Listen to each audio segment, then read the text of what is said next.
Hi guys, आज के इस वीडियो में आप सीखेंगे MS Excel MCQs.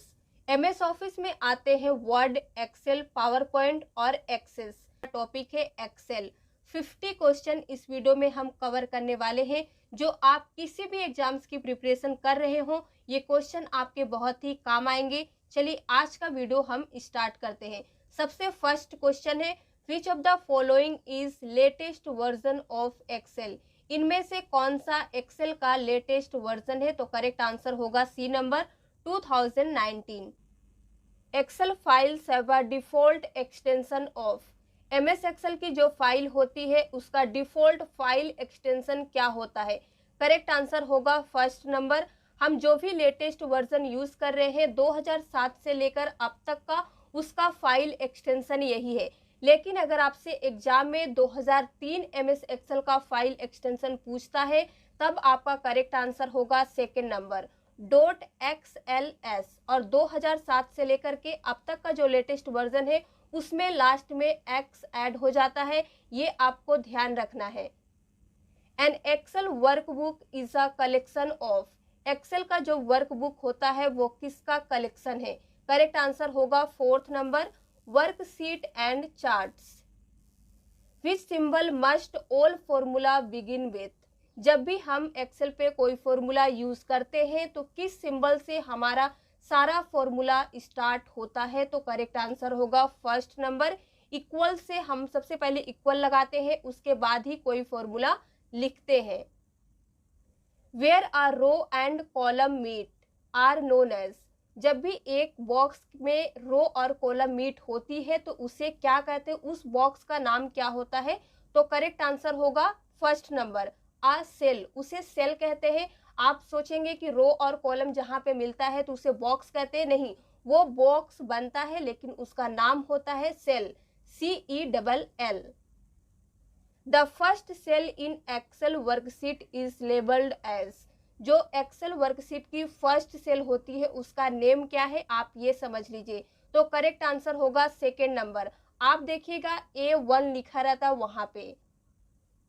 What is the shortcut key to hide entire रो। अगर आप इंटायर रो को हाइड करना चाहते हैं तो किस शॉर्टकट की का यूज करके आप इस काम को करेंगे? तो करेक्ट आंसर होगा फोर्थ नंबर Ctrl+9 आपको प्रेस करना होगा। इसी क्वेश्चन से ये क्वेश्चन रिलेटेड है। अब आपसे यहाँ पे पूछ रहा है कि अगर आप इंटायर कॉलम को हाइड करना चाहते हैं तब किस शॉर्टकट की का यूज करेंगे? तो करेक्ट आंसर होगा सेकेंड नंबर Ctrl+0। ये जीरो है, इसे आप ओ मत समझिएगा, इसलिए मैंने लिख दिया है। तो अगर आप इंटायर कॉलम को हाइड करना चाहते हैं तो आपको Ctrl+0 को प्रेस करना होगा। To select an entire column in MS Excel press. अगर आप इंटायर कॉलम को सिलेक्ट करना चाहते हैं तो इनमें से किस शॉर्टकट की को आप प्रेस करेंगे? तो करेक्ट आंसर क्या होगा? Fourth number. ये जो तीन शॉर्टकट की दी है ये सिलेक्ट करने का शॉर्टकट की नहीं है। सिलेक्ट करने का शॉर्टकट की हम आपको बता देते हैं, Ctrl+A होता है। What is the symbol for multiplying. अगर आप कंप्यूटर में या एक्सेल में कुछ भी मल्टीप्लाई करना चाहते हैं तो किस सिंबल का यूज करेंगे? तो करेक्ट आंसर होगा फोर्थ नंबर। इस सिंबल का नाम है asterisk. What is the symbol for dividing. अब डिवाइड करने का कौन सा सिंबल होता है? तो करेक्ट आंसर होगा फर्स्ट नंबर, इसका नेम होता है slash. Which key do you press to check spelling. आप स्पेलिंग चेक करने के लिए किस की का यूज करते हैं? तो करेक्ट आंसर होगा थर्ड नंबर F7 की का यूज करके आप स्पेलिंग एंड ग्रामर्स को चेक कर सकते हैं। Which of the following is not an option of spelling dialog box. इनमें से कौन सा स्पेलिंग डायलॉग बॉक्स का ऑप्शन नहीं है? तो करेक्ट आंसर होगा फर्स्ट नंबर एडिट। आप जब भी स्पेलिंग डायलॉग बॉक्स ओपन करते हैं तो वहां पे देखिएगा आपको चेंज मिलेगा, इग्नोर मिलेगा, इग्नोर ऑल्स मिलेगा, लेकिन एडिट नाम का कोई चीज वहां पे नहीं मिलेगा। Which of the following is not a term of MS Excel. इनमें से कौन सा एमएस एक्सेल का टर्म नहीं है? तो करेक्ट आंसर होगा fourth number document. Which chart can be created in Excel. Excel पे आप किस चार्ट को क्रिएट कर सकते हैं? तो करेक्ट आंसर होगा फोर्थ नंबर। आप इन सभी चार्ट को क्रिएट कर सकते हैं एक्सेल में, pie chart, line chart, area chart. Control plus D shortcut key in Excel will. जब भी हम एक्सेल में कंट्रोल प्लस डी को यूज करते हैं तो क्या होता है, तो करेक्ट आंसर होगा second number, fill down in the selection. In order to perform a calculation in a spreadsheet you need to use a. जब भी हम कोई भी कैलकुलेशन यूज करते हैं अपने स्प्रेडशीट में तो हमें क्या यूज करने की जरूरत पड़ती है, तो करेक्ट आंसर होगा थर्ड नंबर, फॉर्मूला। हम छोटा सा भी कैलकुलेशन करने के लिए बिना फॉर्मूला का यूज किए नहीं कर सकते हैं। You can add image to a template by clicking the picture from. अगर आप कोई भी इमेज को ऐड करना चाहते हैं तो आप कहां से कर सकते हैं, तो करेक्ट आंसर होगा थर्ड नंबर, आपको जाना होगा इंसर्ट टैब पे, फिर आप पिक्चर में जाके कर सकते हैं। Which of the following options is not located in the page setup dialog box? इनमें से कौन सा ऑप्शंस आप कहाँ नहीं पाते हैं, पेज डायलॉग बॉक्स पे, तो करेक्ट आंसर क्या होगा second number, page break preview. ये आपको पेज सेटअप डायलॉग बॉक्स पे नहीं मिलेगा, बाकी तीनों ऑप्शंस आपको वहां पे मिल जाएगा। You can open the sort dialog box by choosing sort from. Correct answer होगा fourth number, data. Hyperlinks can be. Hyperlinks हम कहाँ पे क्रिएट कर सकते हैं, तो करेक्ट आंसर होगा फोर्थ नंबर, आप किसी भी टेक्स्ट पे कर सकते हैं, पिक्चर्स पे कर सकते हैं, ड्राइंग ऑब्जेक्ट्स पे भी कर सकते हैं, इसीलिए हमारा करेक्ट आंसर क्या होगा, ये सभी। New comment options can be found under dash tab. New comment का जो ऑप्शंस होता है वो किस टैब के अंडर में होता है, तो करेक्ट आंसर होगा फोर्थ नंबर, रिव्यू में जाके आप न्यू कमेंट को फाइंड कर सकते हैं। In Excel by default numeric values appears in. जब भी हम एक्सेल्स पे कोई भी नंबर टाइप करते हैं तो वो जो हमारा वैल्यू होता है वो किस साइड में होता है, आप ये समझ लीजिए, तो करेक्ट आंसर होगा सेकेंड नंबर, राइट अलाइंड। आप जब भी कुछ भी लिखिएगा, नंबर लिखने हम बोल रहे हैं, तो वो देखिएगा आप राइट साइड में रहता है, बाकी जो हमारा टेक्स्ट होता है वो लेफ्ट साइड से रहता है। In maximum how many sheets can be set as a default while creating new workbook? जब भी आप न्यू वर्कबुक क्रिएट करते रहते हैं उस समय पे आप मैक्सिमम कितने सीट्स को सेट कर सकते हैं, तो करेक्ट आंसर होगा सेकेंड नंबर, 255।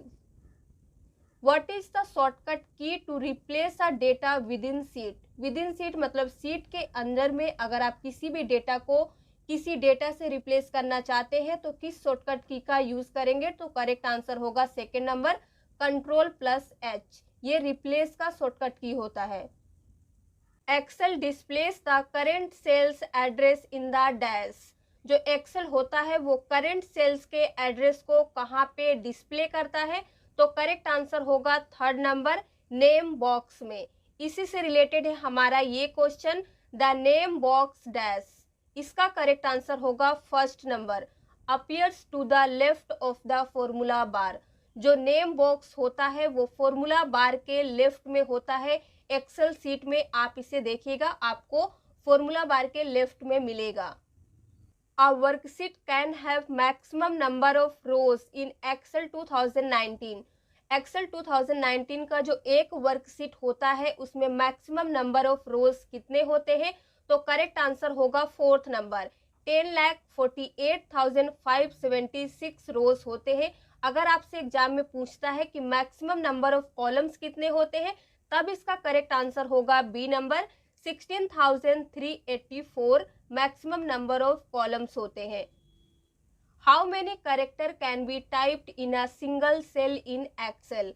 जहां पे रो और कॉलम मिलते हैं उसे कहते हैं सेल, और एक सेल में आप मैक्सिमम नंबर ऑफ कैरेक्टर को कितना टाइप कर सकते हैं, तब इसका करेक्ट आंसर होगा सी नंबर, 32,767 कैरेक्टर को आप एक सिंगल सेल में टाइप कर सकते हैं। You can active a cell by dash. अगर आप किसी भी सेल को एक्टिव करना चाहते हैं तो किस ऑप्शंस का यूज करके आप कर सकते हैं, तो करेक्ट आंसर होगा फोर्थ नंबर, इन सभी ऑप्शंस का यूज करके आप कर सकते हैं। फर्स्ट है जिस भी सेल को आप एक्टिव करना चाहते हैं उस पर क्लिक कर लीजिए। सेकेंड है आप टैब की को प्रेस करके उसे एक्टिव कर सकते हैं, और थर्ड है एरो की का यूज करके भी आप कर सकते हैं। इसीलिए हमारा करेक्ट आंसर होगा all of the above. Which of the following is not a basic step in the creating a worksheet. इनमें से कौन सा ऑप्शन एक वर्कशीट क्रिएट करने का बेसिक स्टेप नहीं है? तो करेक्ट आंसर क्या होगा? 4th number, copy the worksheet. बाकी ये जो 3 ऑप्शन है ये एक बेसिक स्टेप होता है कोई भी वर्कशीट क्रिएट करने के लिए। Data can be arranged in a worksheet in a easy to understand manner using dash. अगर आप किसी भी डेटा को अरेंज करना चाहते हैं एक वर्कशीट में ऐसे कि वो इजीली अंडरस्टैंड कर सके कोई भी इंसान, तो आप इनमें से किस ऑप्शंस का यूज करेंगे? तो करेक्ट आंसर होगा 4th नंबर, इन सभी को आपको यूज करना होगा। फर्स्ट है ऑटो फॉर्मेटिंग, सेकेंड है आपको स्टाइल्स को अप्लाई करना होगा, चेंजिंग फॉन्ट्स को भी आपको अप्लाई करना होगा। सपोज अगर आप कोई भी टॉपिक पे लिख रहे हैं तो उसमें मेन हेडिंग होता है, फिर उसके सब हेडिंग्स होते हैं, तो हम क्या करते हैं अलग अलग फॉन्ट को यूज करते हैं, अलग अलग कलर्स को यूज करते हैं, ताकि कोई भी इंसान पढ़ के वो इजिली अंडरस्टैंड कर सके कि ये हमारा मेन हेडिंग है, ये हमारा सब हेडिंग है। तो इसीलिए हमारा करेक्ट आंसर होगा 4th number. What does the VLOOKUP function do? आपने एक्सेल में नाम सुना होगा HLOOKUP, VLOOKUP। तो यहाँ पे आपसे पूछा जा रहा है कि VLOOKUP फंक्शन जो है उसका क्या काम है? तो करेक्ट आंसर होगा 3rd number, finds related record. Related record को फाइंड करने के लिए हम VLOOKUP का यूज करते हैं, इससे हम अपने काम को बहुत ही आसानी से कर सकते हैं। Which of the following methods cannot be used to enter the data in a cell? अगर आप जब भी सेल पे कुछ भी टाइप करते रहते हैं तो इनमें से किस ऑप्शंस का आप यूज नहीं करते हैं? तो करेक्ट आंसर होगा 1st number, pressing the escape की। आप एस्केप की को प्रेस नहीं करते, इससे क्या होता है बैक चले जाते हैं। Which of the following will not cut information dash? इनमें से कौन सा इंफॉर्मेशन को कट नहीं करता है? तो करेक्ट आंसर क्या होगा? 1st number, Ctrl+C।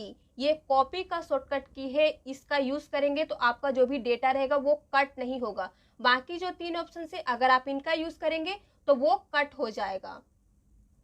We can save and protect the workbook by. यहाँ पे सेव का मतलब है बचाना, वो सेव नहीं जो हम फाइल में जाके नेम लिखते हैं। सेव का मतलब है कि आप अपने एनिमी से अपने वर्कबुक को कैसे प्रोटेक्ट कर सकते हैं, कैसे बचा सकते हैं। तो करेक्ट आंसर होगा 4th number, any of above. इन तीनों में से किसी भी ऑप्शंस का यूज करके आप अपने वर्कबुक को प्रोटेक्ट कर सकते हैं। फर्स्ट है प्रोटेक्शन पासवर्ड लगा सकते हैं आप। रीड ओनली का मतलब होता है कि आपके उस वर्कबुक को सिर्फ वो रीड कर सकता है, कोई भी चेंजेस नहीं कर सकता है। और थर्ड है राइट रिजर्वेशन पासवर्ड का भी यूज करके आप उसे प्रोटेक्ट कर सकते हैं। Which setting you must modify to print a worksheet using letter head?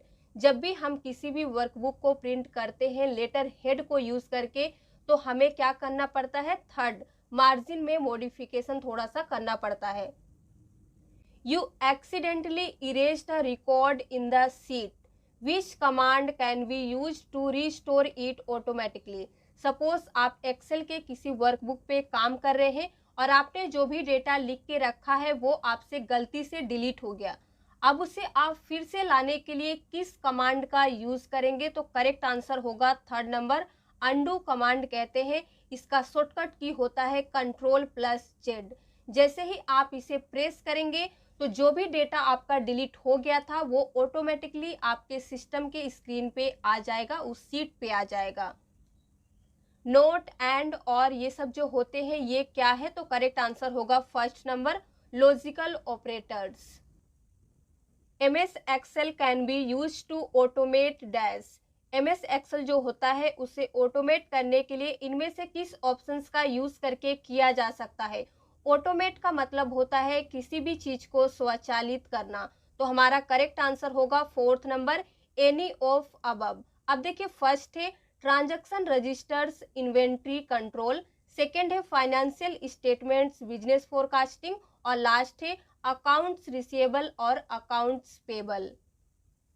What is the shortcut key to insert new sheet in the current workbook? अगर आप करंट वर्कबुक में न्यू सीट इंसर्ट करना चाहते हैं तो किस शॉर्टकट की का यूज करके करेंगे? तो करेक्ट आंसर होगा 4th नंबर, Shift+F11 आपको प्रेस करना होगा।